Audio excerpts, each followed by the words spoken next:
Thanks, guys, for coming. We are at debate number 2 of the Webby debate series. I am Lori Siegel from CNN Money.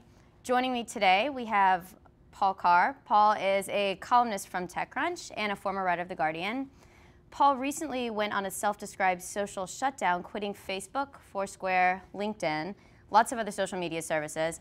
So this should go very well with our debate as to whether social media is overrated. Paul, you actually once wrote, "There's more to life than feeding the insatiable blood-eating plant of social media." So we are very happy to hear your thoughts on that. Big words. I'm sure I did. And also joining us, Gary Vaynerchuk.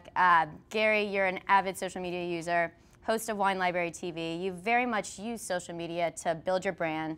Wine Library TV now has over 90,000 viewers daily, and it's one of the most downloaded podcasts on iTunes in the food category. So guys, thanks for joining us. I just want to start, kind of to set it up. Paul, was there an actual instance that you realized the lack of value in social media?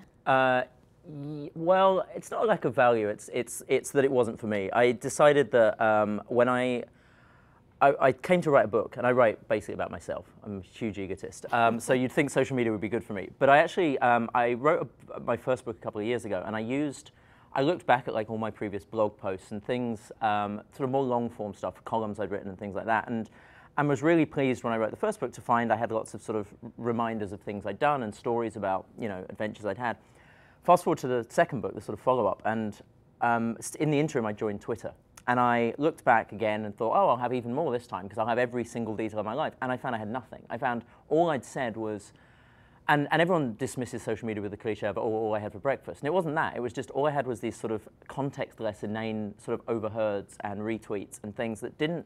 I looked at stuff and thought, I have no idea what I've done for the last 2 years. Unfortunately, I kept other notes. But it suddenly occurred to me, all this stuff we're putting out there, there's a question of whether anyone's listening, but there's also a question of whether we're actually saying anything. And it was at that point that I thought, as someone who, you know, egotistically writes about himself, this is actually destructive to me. I'm writing less, even though I'm actually churning out more. So I guess that was it. Gary, on the flip side, yeah. What would you say made you realize, was there a specific circumstance, something that actually made you realize the value in social media? Well, I think what Paul's saying is right. You know, as somebody also who enjoys his ego tremendously, I think that's probably the best thing about social media. I think the way to win in social media or have success is to not talk, but to listen.